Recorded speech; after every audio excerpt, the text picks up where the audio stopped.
Hola compañeros, en el día de hoy les hablaré sobre el Imperio Napoleónico y la restauración monárquica. En mi investigación sobre ello, quiero comentarles en primer lugar que la Revolución Francesa desemboca en el régimen de Napoleón o Imperio Napoleónico. Este general es el encargado de acabar con la Revolución Francesa, al considerar los logros que se pretendían con dicha guerra. Se intenta volver al pasado a través de un compromiso con la nobleza y con el clero. Dicho compromiso supone la reconciliación entre la revolución de Napoleón y el antiguo régimen. Napoleón extendió por toda Europa sus logros mediante el consulado. El consulado sería el primer periodo de su imperio. Napoleón extiende la idea de igualdad, fraternidad que se proponía con la Revolución Francesa, pero también la idea de nación y nacionalismo. Napoleón invade una gran cantidad de países en Europa. Cuando este cae, Europa decide volver al antiguo régimen como si nada hubiera pasado, aunque sí había pasado algo, y estas consecuencias van a estar latentes a lo largo de los años posteriores.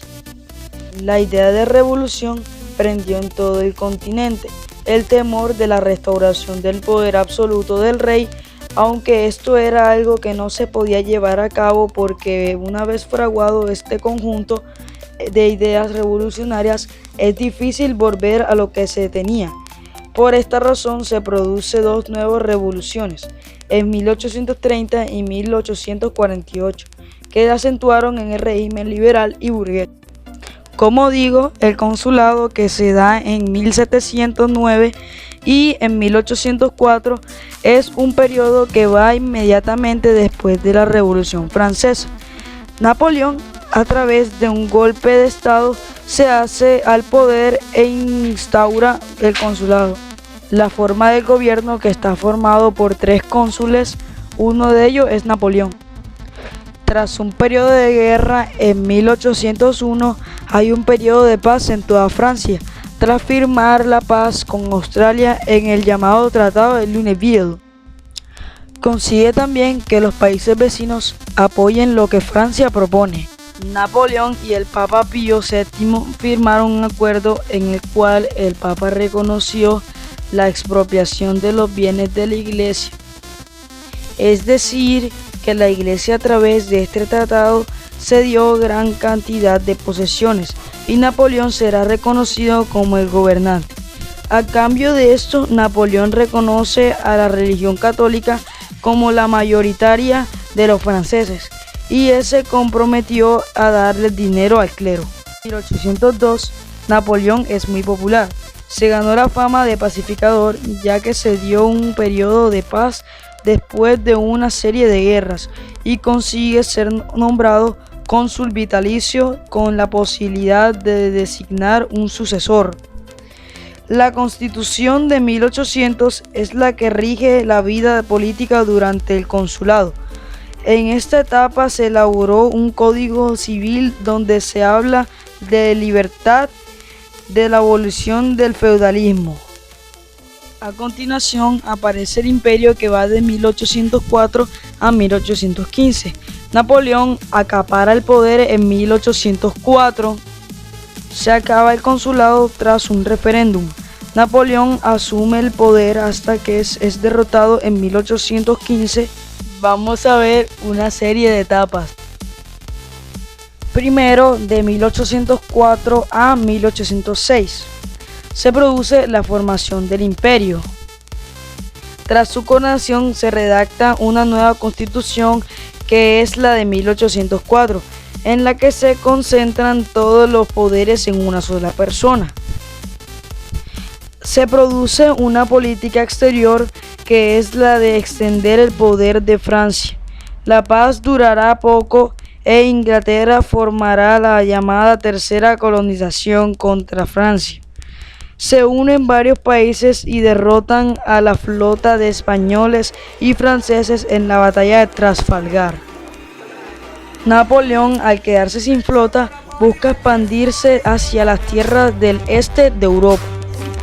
Hacia 1806, las posesiones de Napoleón va desde el río Elba, del centro de Alemania, hasta el mar Adriático.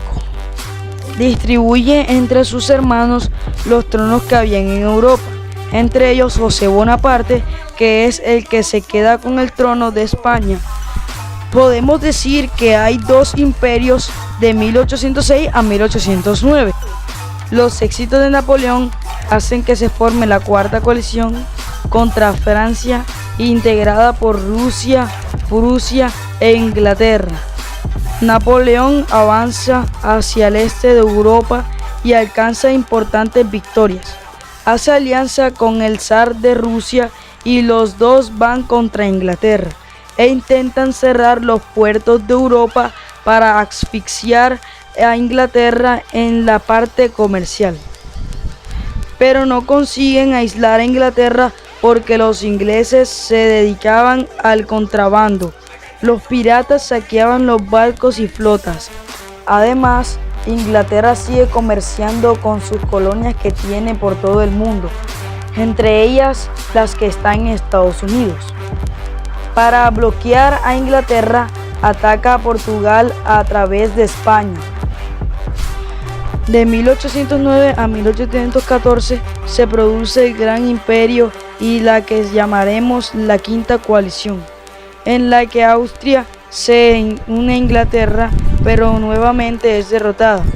Al sellar la paz, Napoleón se casa con María Luisa, que es la hija del emperador austriaco, perpetuando su reino en Austria.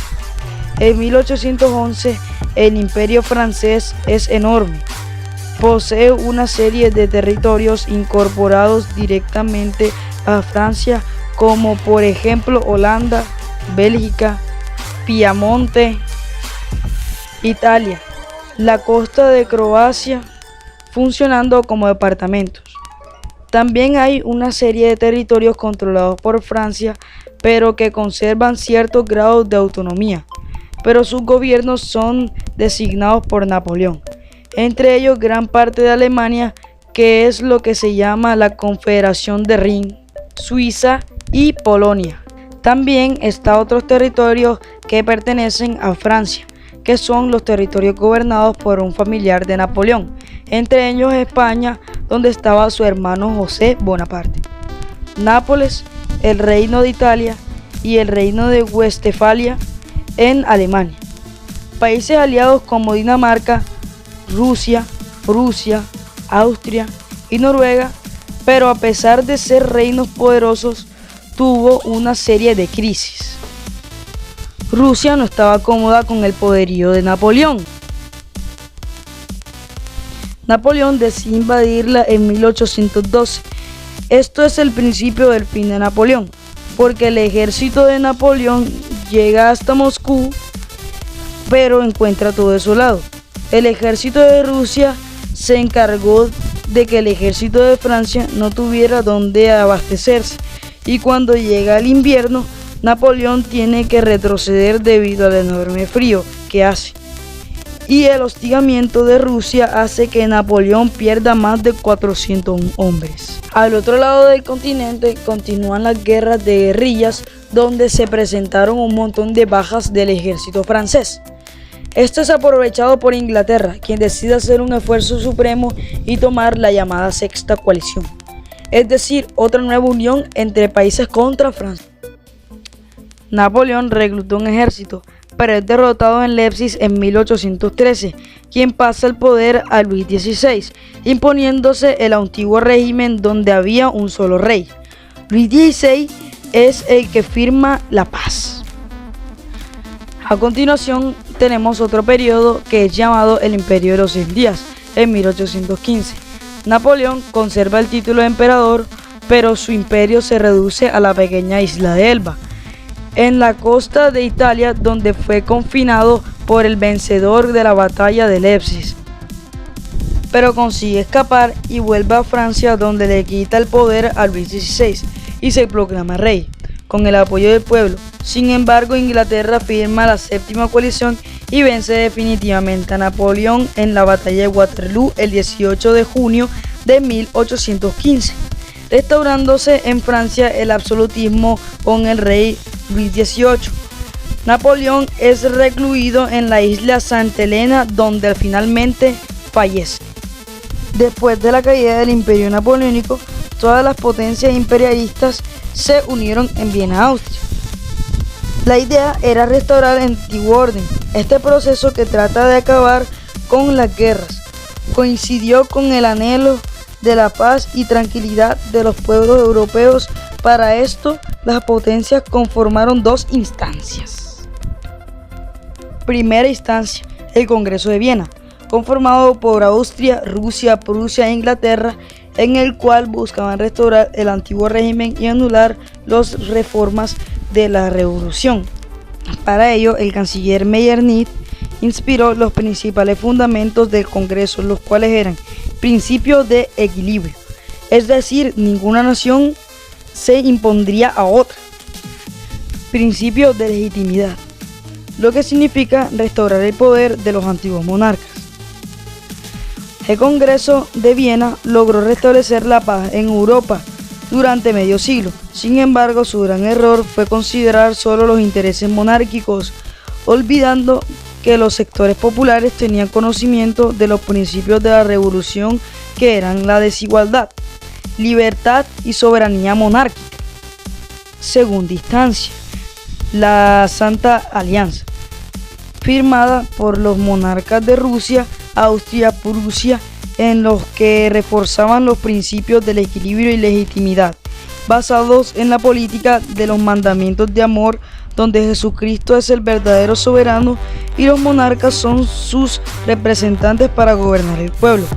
El aspecto más importante de la alianza es que la monarquía se comprometían a representar ayuda mutua en caso de ataques a alguna de las monarquías o religiones. Bueno amigos, eso es todo por hoy. Nos vemos en una próxima oportunidad. Aplausos.